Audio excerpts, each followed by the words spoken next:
10 दिसंबर। College में क्लासें विलासें तो होती नहीं, बस उसे छू कर शिराज में आन बैठता हूँ। फिर इरफान आ जाता है, कभी कभी अफजाल भी आन धमकता है। सलामत और अजमल दिखाई नहीं देते, मगर सुना है कि वो इनकलाबी से मुहिब्बे वतन बन गए हैं और सिपाहियों के लिए तोहफे जमा करते फिरते हैं। हमसे तो वही अच्छे रहे, हमसे क्या हो सका मोहब्बत में। शिराज में बैठकर बातें कर लेते हैं, बातें भी ऊट पटांग। आज मैं इरफान से कहने लगा, यार तुम्हारी अखबार नवीसी से मुझे कोई फायदा नहीं पहुंच सकता। क्या फायदा चाहते हो? यार तुम्हारे पास कर्फ्यू पास होता है, अखबार की गाड़ी होती है, तुम मुझे ब्लैकआउट में शहर नहीं दिखा सकते? दिखा सकता हूं, मगर एक शाद आबाद शहर को सुनसान सूरत में देखने के लिए हिम्मत चाहिए। हमने इस शहर में इतने कर्फ्यू देखे हैं, क्या अब भी ये हिम्मत पैदा नहीं हुई?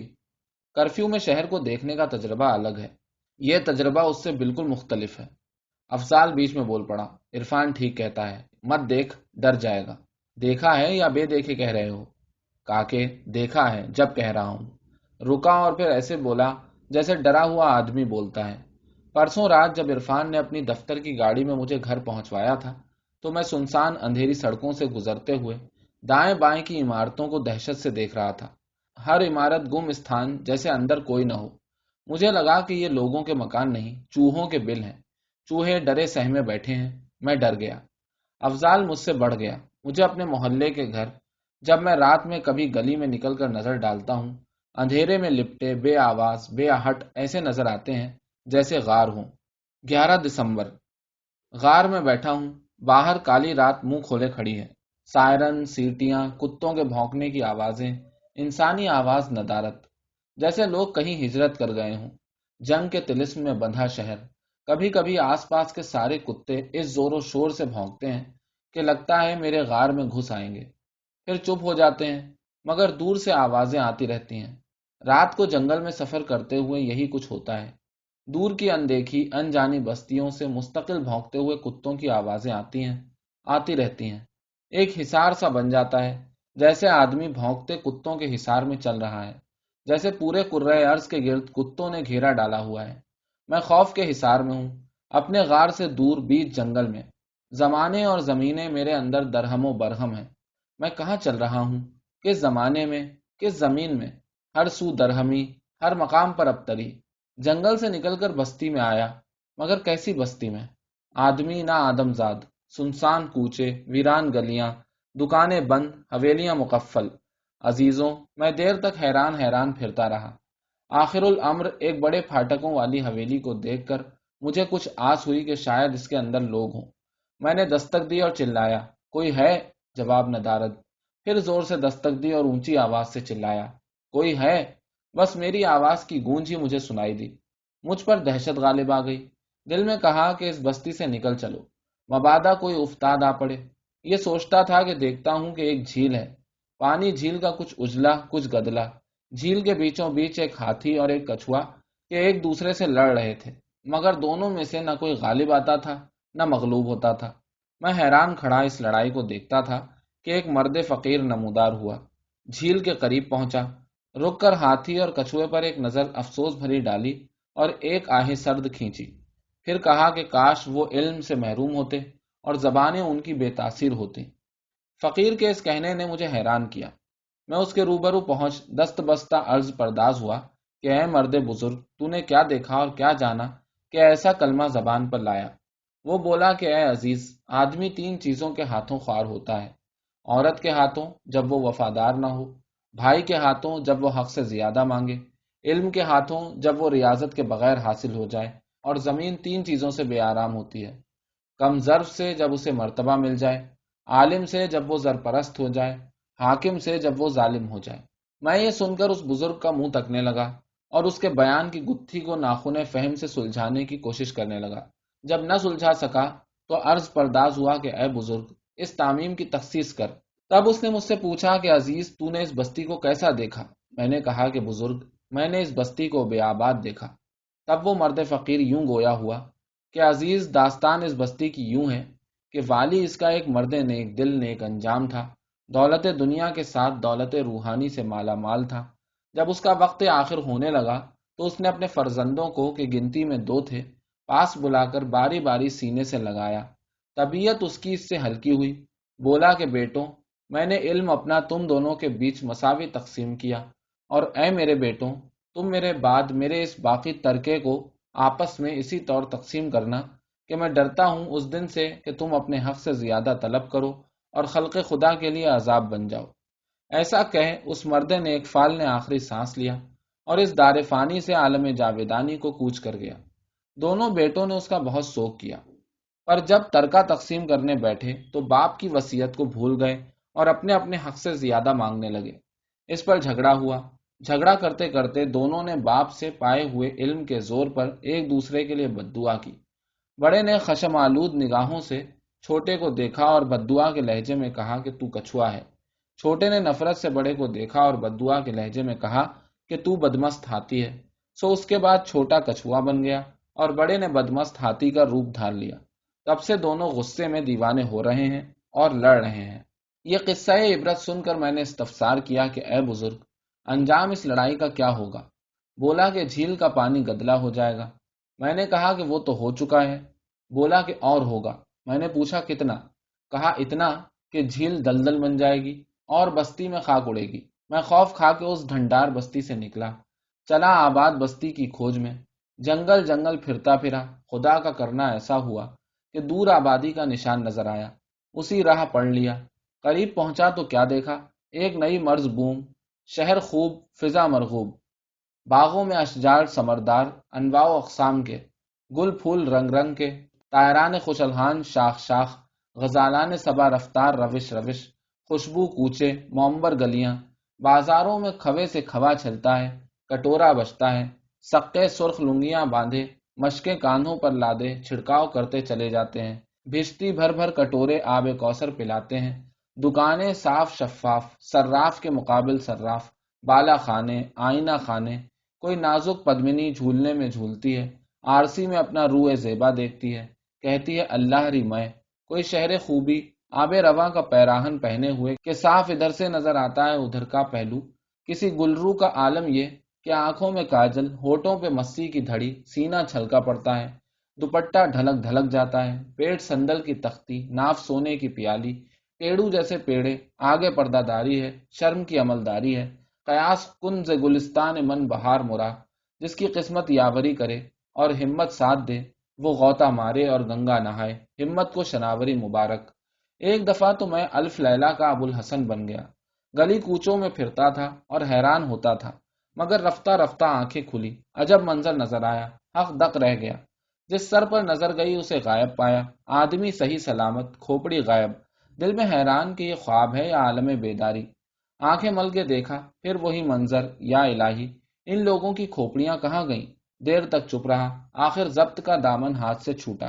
ایک راہگیر سے کہ آدمی سن رسیدہ تھا اور صورت سے سقہ نظر آتا تھا، استفسار کیا کہ اے صاحب، کیا تمہارے شہر میں آدمی کی کھوپڑی نہیں ہوتی؟ اس مرد معمر نے حیرت سے مجھے سر سے پیر تک دیکھا اور کہا کہ اے شخص، لگتا ہے تو اس شہر میں اجنبی ہے کہ ایسا سوال کرتا ہے، سو تو اگر نہیں جانتا تو بھی چپ رہے، اور جانتا ہے تو بھی چپ رہے کہ دیوار ہمگوش دارد۔ پھر وہ بزرگ مجھے اپنے گھر لے گیا اور خوب مدارات کی، پھر کہا کہ اے عزیز، سن کے ہماری کھوپڑیاں ہمارے بادشاہ کے سانپوں کی غذا بن گئی۔ یہ سن کر میں بہت حیران ہوا۔ تب اس بزرگ نے وضاحت کی، اے میرے عزیز، سن کے ہمارے بادشاہ کے شانوں پر دائیں بائیں دو سانپ مستقل پھنکارتے رہتے ہیں، آدمی کی کھوپڑی ان کی غذا ہے۔ روز اس شہر میں قرعہ اندازی ہوتی ہے، روز دو آدمی پکڑے جاتے ہیں اور ان کی کھوپڑیاں تراش کر جلالت الملک کے سانپوں کو کھلائی جاتی ہے، اور اب اس شہر میں گنتی کے لوگ رہ گئے ہیں جن کی کھوپڑیاں ابھی باقی ہیں، مگر تابق ہے، جس کی کھوپڑی کل نہیں تراشی گئی تھی اس کی آج تراشی گئی، جس کی آج نہیں تراشی گئی اس کی کل تراشی جائے گی، اور سن کہ کل گجر دم نوبت بجے گی اور بعد اس کے قرعہ اندازی ہوگی۔ یہ قصہ ہوش ربا سن میں ورطہ حیرت میں غرق ہوا۔ جب رفتہ رفتہ اوسان بجا ہوئے تو شوق تجسس جاگا اور گجر دم موقع واردات پر جانے کے لیے مستعد ہوا۔ مرد معمر نے روکا ٹوکا کہ اے ناقبت اندیش، اپنی جوانی پر رحم کھا اور اس فعل سے باز آ، ہم تو بادشاہ کی رعیت ہوئے کہ یہ کھیل دیکھنے پر مجبور ہیں، تو ناحق اپنے تئیں خطرے میں ڈالتا ہے۔ بادشاہ کے آدمی تجھے دیکھیں گے اور تیرا نام بھی لکھ لیں گے اور قرعے میں شامل کر لیں گے۔ روکنے سے میری آتش شوق اور بھڑکی۔ बुजुर्ग की नसीहत पर मुतलक कान न धरा। बस यही सौदा सर में समाया कि चल के देखें आज कुदरत क्या गुल खिलाती है, कज़ा किसके सर पर खेलती है। महल के मुत्तसिल पहुंचा तो क्या देखा कि एक अजदहा में मजमए खास व आम है। अमीर व गरीब, शरीफ व वजी, मोहताज व गनी, गदागर व तवंगर, बनी बक्काल, उमरा व वज़रा सब इकट्ठे हैं और कुरे के नतीजे का इंतजार करते हैं। जब नाम निकले तो खिलकत दम बखुद हुई। सब एक दूसरे का मुंह तकने लगे, कफे अफसोस मलने लगे, आहो बुका करने लगे। मैंने मर्द मुअम्मर से पूछा कि कज़ा ने किन बदनसीबों को मुंतखब किया है कि लोग इतनी वावैला कर रहे हैं। इस पर उसने एक ठंडी आंख खींची और यूं गोया हुआ कि ए अजीज, आज जिन दो के नाम निकले हैं वो दरबार दुरबार के मुंतखब दानिशमंद हैं, आली फिक्र, रोशन दिमाग, जहन रसा पाया है, इल्म फजल में यकता हैं, बहरे हिकमत के गव्वास हैं, दानिश में उनकी धूम अजरोम ता शाम है, मुमलिकत के रुमूज समझते हैं, बड़ी से बड़ी गुत्थी को नाखुने तदबीर से सुलझा देते हैं। अब जब वो अपनी खोपड़ियों से महरूम होंगे तो चिराग हिकमत का बुझ जाएगा, शहर बेदानिश हो जाएगा। आहो बुका बेसूद थी, कुरे का नतीजा किस्मत का लिखा था, उसे कौन टाल सकता था। खोपड़ियां दोनों दानिशमंदों की तराशी गईं और सांपों के सामने तश्त में रखकर पेश की गईं, मगर सांप मुंह मारकर अलग हो गए और फरते गजब से फनफनाने लगे। बादशाह ने मुकर्रबों को गुस्से से देखा और पूछा, नमक हरामो, तुमने इस गजाए लतीफ के साथ क्या मिला दिया कि सांप इसे नहीं खाते और गुस्से में फुंकारते हैं। मुकर्रबीन ने दस्त बस्ता अर्ज किया कि जहां पना, हमारी क्या मजाल कि आली मकाम सांपों की ग़िज़ा में कोई आमेजिश करें, मगर ये कि वहां है क्या जो सांप तनावुल करें। खोपड़ियां उन मुंतखब रोजगार दानिशमंदों की मग़ज़ से खाली हैं। उस खाली ढंडार नगर से ज्यादा इस आबाद शहर से मैंने खौफ खाया। जैसे तैसे लब झप कर वहां से निकला, खोपड़ी के सलामत ले आने पर पाक परवरदिगार का शुक्र अदा किया।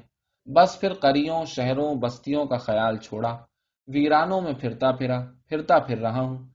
कभी दश्ते बेआबो गियाह में, कभी घने जंगलों में। बस्तियां कुत्तों की आवाजों की राह ताक़ुब किए जा रही हैं। जंगल में मैंने कोई कुत्ता नहीं देखा, कुत्ते बस्तियों में होते हैं। बस्तियों और उनके नवाह में भौंकते कुत्तों की आवाजें रात को जंगल में इस तरह आती हैं जैसे सब बस्तियों के सब कुत्ते जंगल की तरफ मुंह करके भौंक रहे हैं। मैं मुहासरे में हूँ। जंगल के चारों तरफ बस्तियां भली मालूम होती हैं। चारों तरफ से कुत्तों की आवाजें आ रही हैं, जैसे बड़ा सा दायरा बनाकर मेरी तरफ मुंह करके भौंक रहे हैं। जंगल की रात कितनी लंबी होती है, मैं अपने गार से कितनी दूर हूँ। सायरन की आवाज, सीटियां, सन्नाटा। बेटे, लालटेन बुझा दो, कहीं रोशनी बाहर न जा रही हो। अम्मी जान डरी आवाज में कहती हैं कि कहीं उनकी आवाज तैयारों तक न पहुंच जाए। जी अच्छा, मैं लालटेन बुझाने लगा हूँ। गार में मुकम्मल अंधेरा होना चाहिए। 12 दिसंबर। दिन की सब बातें दिन के साथ बिसर गईं। अब रात है और मैं हूँ। जंगल की रात कितनी लंबी होती है और छोर ही नहीं मिलता। जैसे जंगल में चल रहे हैं और सदियों से सफर कर रहे हैं। जंगल का सन्नाटा और सदियों का सुकूत। सोई बस्तियों में कुत्ते, जंगलों में गीदड़। उनकी आवाजें कायनात की नींद को तोड़ती नहीं, गहरा करती हैं। सोई बस्तियां, सोई सदियां, सोए जंगल किसी वक्त भी सब जाग सकते हैं, जैसे मेरे अंदर जागने लगे हैं। लंबी यात्रा से मैं थक गया था। चलते चलते ठिठका। उस वृक्ष तले जीते की खाल पर अपनी लंबी अजल जटाओं के संग आंखें मूंदे दम रोके वो ऐसा बैठा था जैसे बन के बीच जटाओं वाला बूढ़ा बरगद। आगे नादिया बेल धरा था। जटाओं के बीच फाख्ता ने घोंसला बनाया था और अंडे सह रही थी कि राजा को आते देखकर फड़फड़ाई और उड़ गई। उसने अजल पलकों को उठाया और देख के बोला, हे राजा, लेगा या देगा? युद्ध करूंगा, ले सका तो लूंगा, देना पड़ा तो दूंगा। कैसे युद्ध करेगा? जैसे वीर किया करते हैं। धनुष में बाण जोड़ूंगा और हल्ला बोलूंगा। कौन सी धनुष और कौन से बाण? बुद्धि की धनुष और प्रश्नों के बाण। फिर धनुष सीधी कर और बाण चला। बोल कि किसका किससे पेट नहीं भरता। हे राजा, 9 चीजों का 9 चीजों से पेट नहीं भरता। किन 9 चीजों का किन 9 चीजों से पेट नहीं भरता? सागर का नदियों के पानी से, अग्नि का ईंधन से, नारी का भोग से, राजा का राजपाट से, धनवान का धन दौलत से, विद्वान का विद्या से, मूर्ख का मूर्खता से, अत्याचारी का अत्याचार से। ये सुन राजा ने उसके चरण छुए। धन्य हो मुनि महाराज, मैंने तुम्हें 100 गऊएं दान दी। स्वीकार किया। और पूछ। हे मुनि महाराज, मैं कैसे चलूं? सूर्य के उजाले में चल। सूर्य जब डूब जाए फिर तू चंद्रमा के उजाले में चल। चंद्रमा डूब जाए फिर तू दिया जला उसके उजाले में चल। दिया बुझ जाए फिर तू आत्मा का दिया जला उसके उजाले में चल। राजा ने फिर चरण छुए, धन्य हूं मुनि महाराज, मैंने तुम्हें 100 गऊएं और दान में दी। राजा ने फिर धनुष सीधी की, बाण जोड़ने लगा था कि मुनि बोला, राजा बस कर। किस कारण बस करूं? इस कारण के संसार में गऊएं थोड़ी हैं, पूछने की बातें बहुत हैं। उसने मुझे देखा, क्या मांगता है? शांति। शांति? अचरज से मुझे देखा। बहुसागर में शांति? देखे गया। फाख्ता का घोंसला खाली था। सर को झटका के अंडे गिरे और टूट गए। सायरन, फिर कुत्ते जाग उठेंगे। 13 दिसंबर। ये खबर है या अफवाह है? साहब, मुसद्दिका खबर है। 7वां बहरी बेड़ा चल पड़ा है। वाकई? वाकई। अब तो खलीज बंगाल में दाखिल होने वाला है। बस अब जंग का पांसा पलटने वाला है।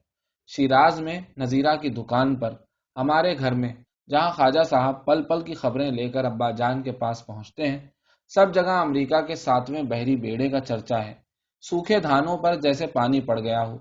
मुझे याद आता है कि इसी मजमून का इश्तिहार मैंने कहीं लगा देखा है। कहाँ? किस दीवार पर? मैं शहर की दीवारें तसव्वुर में लाता हूँ। कौन सी दीवार थी वो? दीवार दीवार देखता फिरता हूँ। अच्छा, ये थी वो दीवार।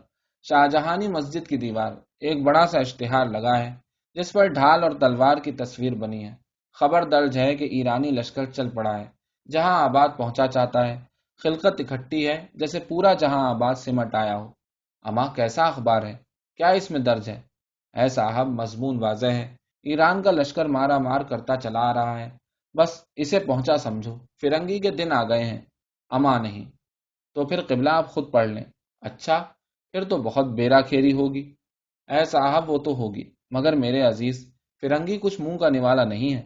उसके पैरों तले गंगा बहती है। ऐ हजरत, फिर ईरान भी कुछ पतला नहीं मूदता। फिरंगी को छठी का दूध याद आ जाएगा। जहानाबाद में खुशी की लहर दौड़ गई। सूखे धानों पर पानी पड़ गया। यार, खुशी से फूले नहीं समाते, अकड़ अकड़ कर चलते हैं। अबे ओ जांगलू, आज तू बहुत इतरारिया है। साले, इपची बना हुआ है। क्यों आग पड़ गई? ढड्डू के, तुझे बसंत की भी खबर है? खबर नहीं तो तू बता दे। क्या फिर तूने कोई अशगला छोड़ा है? अबे मुगिंचू, ईरान आ रिया है। नहीं बे। नहीं मानता तो जामे मस्जिद पे जा, वहां पे पर्चा लगा हुआ है। ईरान क्या लेने आ रिया है बे? बच्चू, तेरी अक्ल पे तो खत्तल पड़ गए। अबे वो फिरंगी से दो दो हाथ करने आ रिया है। खा मेरे सर की कसम, तेरे सर की कसम। बस अब साले फिरंगी का सारा रुआब शुआब खत्म हो जाएगा। फिर तो पौबारे हैं, पौबारे ही पौबारे। अबे ओ ऊद बिलाऊ, तेरी बनौट किस दिन काम आवेगी? मौका तो आने दे, बस गवालियारी पैसा तैयार रख। साले सब फिरंगियों की कलाइयां उतार दूंगा। मगर मैं यहाँ ज्यादा देर नहीं ठहर सकता था। कर्फ्यू का वक्त जो करीब था, मैंने एक रिक्शा वाले को रोका। बोला, बाबू, ब्लैक आउट में वापस आना पड़ेगा। यार, मीटर से रुपया ज्यादा ले लेना। अच्छा, बैठ जाओ। रिक्शा स्टार्ट करते ही वो शुरू हो गया। बाबूजी, जंग की खबरें हैं? कोई नहीं खबर नहीं। फिर मेरे से सुनो, चीन दी फौजा आ गई हैं। कौन कहता है? एक बाबू मेरी रिक्शा में बैठा, उसने बताया। पक्की खबर है जी। रात को जितनी लड़ाई होती है, चीनी फौजा लड़ती हैं। रात की क्या तखसीस है? दिन को तो पहचाने जावेंगे, रात को भेस बदल के लड़ते हैं। अमा, ये सब्सपोश बीबी कौन है? सब्सपोश बीबी सुना तो है। ई गुले दीगर शगुफ्त। अमा, आप सुनने की बातें करते हैं, देखने वालों ने देखा है। बस एक गैबी गोले की तरह दुश्मन पे गिरती है, खाकियों को मूली गाजर की तरह काटती चली जाती है। जब मारका पड़ चुकता है तो गायब हो जाती है। मजाल है फिर उसका आंचल भी नजर आए। ऐ साहब, ये तो अजब माजरा है। ऐ हजरत, आप सब्ज बीबी की बात कर रहे हैं, फिर मुझसे सुनो। बंदर दरगाह ने अपनी आंख से उसे देखा है। अमा नहीं। हजरत, झूठ बोले सो काफिर। काबुली दरवाजे वाले मोर्चे पे जब रन पड़ा है, तो ऐ हजरत, मैं भी सर पे कफन बांध कूद पड़ा। कसम अली मुर्तजा शेर खुदा की, 1 साले खाकियों के छक्के छुड़ा दिए। लड़ते लड़ते क्या देखूं हूं कि एक बीबी सर से पैर तक सब्ज, मुंह पे नकाब पड़ी हुई, हाथ में तलवार, घोड़े पे सवार, खाकियों के दल में घुसी हुई है। मैं हरियान की ये बीबी कौन है? विस ने जी कमाल किया। ऐसी तलवार मारे कि सर भुट्टे की तरियों उड़ जावे। 1 सालों के तोस बिखेर दिए। खाकी दुम दबा के भागे। जिद्दों लड़ाई खत्म हुई तो मैंने मुड़ के देखा, लो जी, वे गायब। बहुत इधर उधर नजरें दौड़ाई, विस्की तो फिर पेंछल नहीं दिखाई दी। 14 दिसंबर। आज मैं शहर में घूमता फिरता रहा। आसार अच्छे नहीं। नक्शा शहर का अबतर देखा, मोर्चों को ठंडा पाया। सिपाही मोर्चों में कम और बाजारों में ज्यादा नजर आते हैं। मेरठ से जो पूरबिये शोला जव्वाला की सूरत उठे थे, अब सर्द दिखाई पड़ते हैं। लड्डू पेड़े खाते हैं, भंग कूटते हैं। जलेबियों से उन्हें खास रगबत है। हर हलवाई से पूरी कचौरी के साथ जलेबियों का तकाजा है। शहर के हलवाई पूरबियों से तंग हैं। रहे बख्त खां के गाजी तो मैदान जंग में जौहर दिखाने का मौका उनके हाथ से निकल चुका है। दरबार जो कभी दुर्बार था, अब अदबार के साए में है। साजिशों का वहां जाल बिछा है। मोतबर गैर मोतबर हो चुके हैं। दरबार की जीनत हैं, मगर अगियार से निगाहबाजी करते हैं। बख्त खां मैदान जंग का आदमी दरबार में आकर मात खा गया। सिपह सालारी के हिस्से बखरे हो चुके हैं। अब मिर्जा मुगल भी इसमें हिस्सेदार हैं। दो मुल्लाओं में मुर्गी हराम। हाँ, मिर्जा गौस भी बीच में कूद पड़े हैं। तैमूरी खून बस अब लानो गुजान की हद तक गर्म है। कुछ उन मेमों की हद तक गर्म है जो उनके हत्थे चढ़ गई हैं।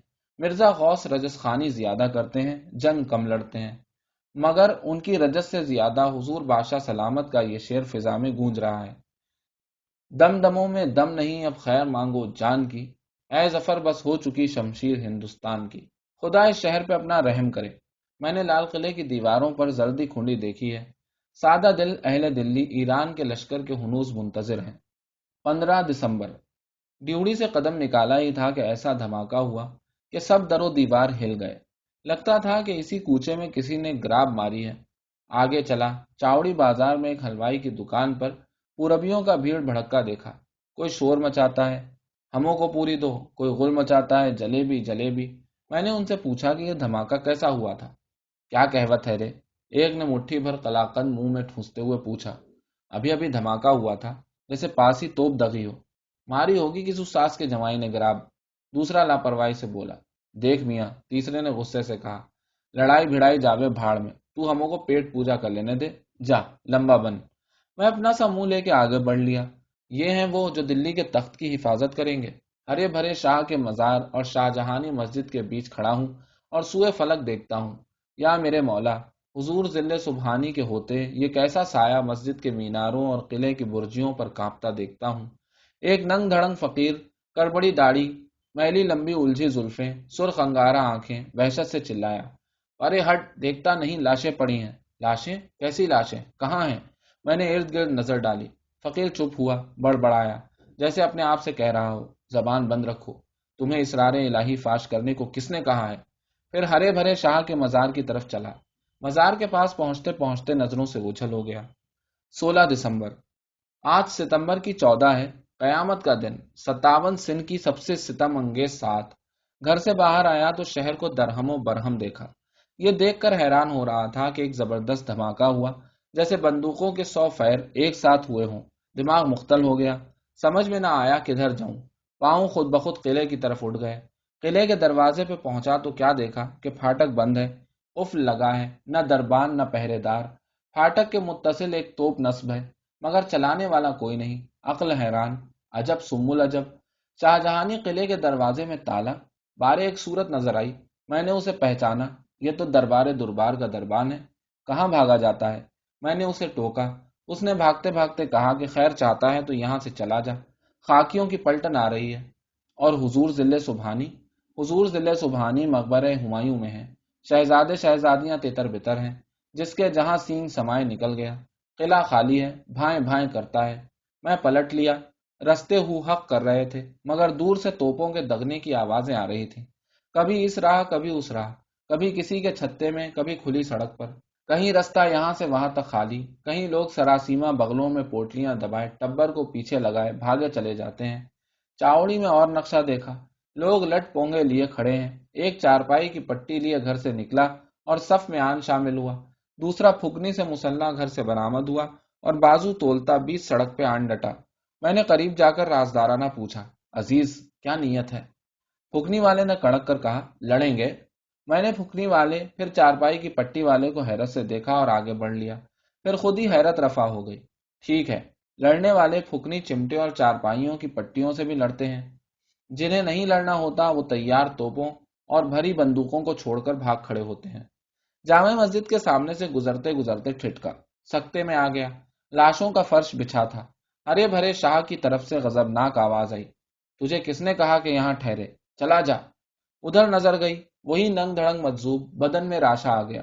تیز قدم اٹھاتا آگے بڑھا، پھر بالکل ادھر ادھر نہیں دیکھا، بس گھر کی طرف دوڑا چلا جا رہا تھا۔ گھر میں امی جان بیٹھی دھاروں رو رہی تھی۔ مجھے دیکھ کے ان کی حالت اور غیر ہو گئی۔ بیٹے بطول کا کیا بنے گا؟